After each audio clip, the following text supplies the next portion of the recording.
Gọvanọ na-achị Imo steeti amachigo na enwezikwana ife dịka nwatakịrị gụchaa nọziri 3 maọbụ jee SS3 emebere graduation party. Enwezikwa ife dịka every year ndị nke nwekwanụ skuulu ebe ụmụ akwụkwọ na-agụ akwụkwọ a na-agbanwe textbook ụmụ akwụkwọ ji kwanụ wee na-agụ akwụkwọ. Ndị mmadụ nọzi wee na-asị na ọ bụrụ na ị na-anya n'ihi afụkwana na gọvanọ melụ ife dịkwana ụfọdụ ndị nne na nna n'obi, na-etego ndị nne na nna ụfọdụ jikwanụ wee na-atụ arịrị wee na-ebe akwa na si kedu ka o yi esi wee bụrụ na faba ịkwụ ụgwọ akwụkwọ ụmụazị anọrụzi ebe a wee na-agwafa na-agbanwego textbook eji agụ akwụkwọ na ndị nne na nna ya egokwa textbook ọzọ. Na nke kachasị nke bụ na ọ bụ na faba ịkwụ ụgwọ akwụkwọ ụmụazị ife dịzị ka na tektem n'ebe a ka ya nọzi wee na-agwafa na ụmụfa ya graduate kwọ na fa ya akwụ ụgwọ ceremony a ya eji wee mekwanụrụfa pati, ma ndị nke nọ nta akala ma ndị nke nọkwanụ nọziri 3 ma ndị nke nọkwanụ jee SS3 na-aya akwụkọta ụgwọ niile ọnụ ka fa wee mekọsịkwana ya bụ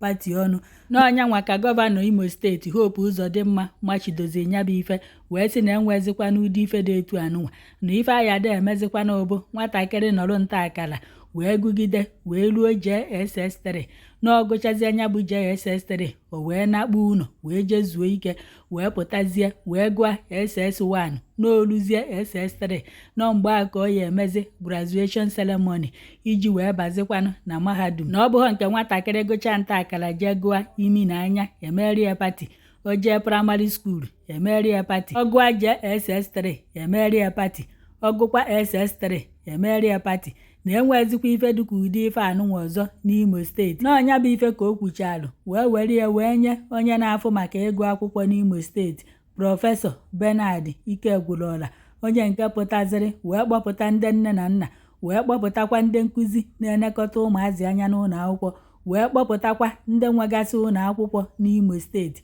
wee nọrụzie ebe a wee na-agwafa gbasara nya bụ ife nke bụ na ọbịazi wee nọrụkwa n'akụkụ nke ịgbanwekwanụ textbook ụmụ akwụkwọ ji agụ akwụkwọ wee na-agwafa na ife gbasara ịgbanwe textbook n'ụlọ akwụkwọ bụzi after 4 years ka a ya da agbanwezi textbook n'ụlọ akwụkwọ na ọ ya enye aka ka enwee quality and functional education system n'Imo steeti. Na ọ bụghị nke bụ ndị nne na nna gochaa textbook this year maka ofu nwafa oluzie next year nwafe ọzọ chọkwa ịbanye bụ the same class onye nke ọzọ sikwanụ wee pụ agwazi afa na-agbanwego textbook na fa ya egokwa textbook ọfụ. Na ụdị ife anụnwa adịrọzikwanụ n'Imo steeti. Na ọ bụrụ na nne na nna gbakwanụ mbọ wee gote ofu textbook maka ofu nwafa na ụmụfa niile ya eji nya bụ textbook wee gụọ akwụkwọ na ofu klaasị ahụ that particular person egokwanụrụ nya bụ textbook jikwanụ wee gụọ akwụkwọ wee pụọ wee ganye na 4 years agacha ka a ya eji wee gbanwekwa another textbook.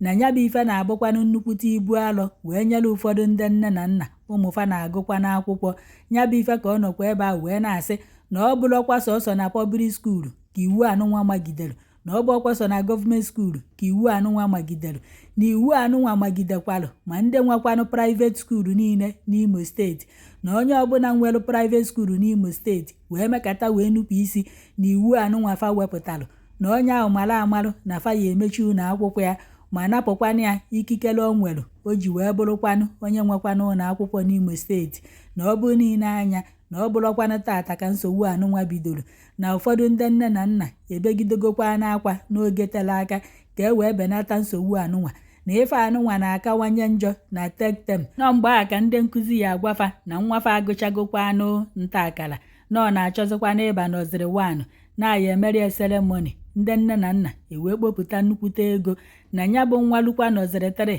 chọkwa ka ọ banye praịmarị 1 ma ọ nọziri 1 agwakwa ndị nne na nna na fa ya akwụkwọ ụgwọ ọzọ ka e wee kpokwa oriri wee mekwa pati. Olukwa praịmarị 6 akwụkwọ ụgwọ ọzọ, ọ bakwa JS1 akwụkwọ ụgwọ ọzọ, olukwa JSS1 akwụkwọ ụgwọ ọzọ. Na nya bụ ife na-ebuzi ndị nne na nna aka eji eme nya bụ graduation ceremony. Na oluzie SS3 asịkwa na ya emekwa ọzọ ka nya bụ nwatakịrị wee pụzie wee bakwanụ mahadum. Na ụgwọ niile abụkwanụ ndị nne na nna bụkwa na ife na-akwụnya bụ ụgwọ maka na ụmụfa na-agụkwa n'akwụkwọ na Naịjirịa. Na ọ bụrụ na ị na-anya ịfụkwanụ na ife anụnwa gọvanọ na-achị Imo steeti merụ bụkwa na ife na-atọ ụfọdụ nne na nna ụtọ kịta anụnwa na nke bụ na ụfọdụ ụgwọ ndị nne na nna na-akwụ na ụmụfa na-agụ akwụkwọ na Naịjirịa na nya bụ ife na-ebuzikwanụ fa aka hinne nọọ ife anụnwa ka ụfọdụ pụtazi na kọmentị wee na-asị na ife anụnwa bụkwa na ofe ife doro anya fafụkwanụ gọvanọ Imo steeti Hope Uzodimma mepụtalụ fa since o ji wee bụrụkwanụ gọvanọ n'Imo steeti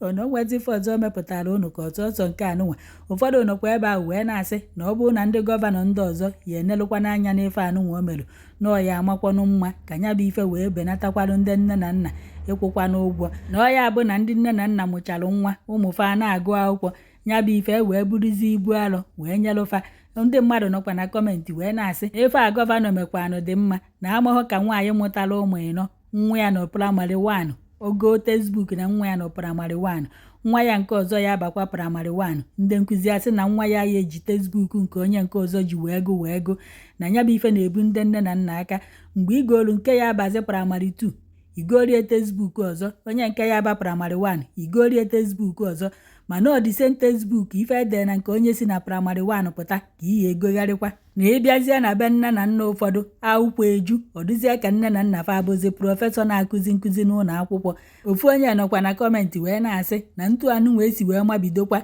ide eme mmemme n'ụlọ akwụkwọ na ọ bụrụ na nwata gụchaa praịmarị skuulu, nọziri skuulu, sekọndịrị skuulu na ya bụ ife amaka na ụfọdụ ndị nne na nna ahụ enwe ego iji wee mee nya bụ pati andị na ụfọdụ ahakwa na-ebu oriri abịa n'ihi ya abịa nya bụ mmemme oge ụfọdụ ofu nwata akwụkwọ erubeghị 5 years mami ya dọbarịa juusu na-abụ dọbarịa mmanya, dọba koku, dọba fanta, dọba waịnụ,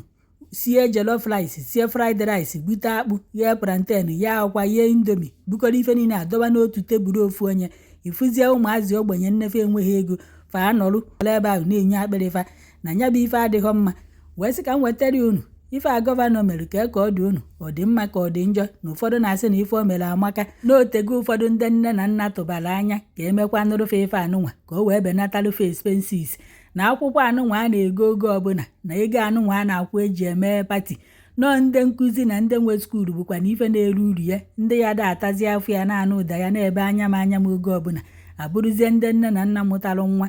Ekenekwa m unu fa na-ayọkwanụ ka ndị gọvanọ ndị ọzọ nebekwala nya bụ ife anya mekwana ya na ọ ya ebenatakwana expenses n'isi ụfọdụ ndị nne na nna. Udo dịrị unu.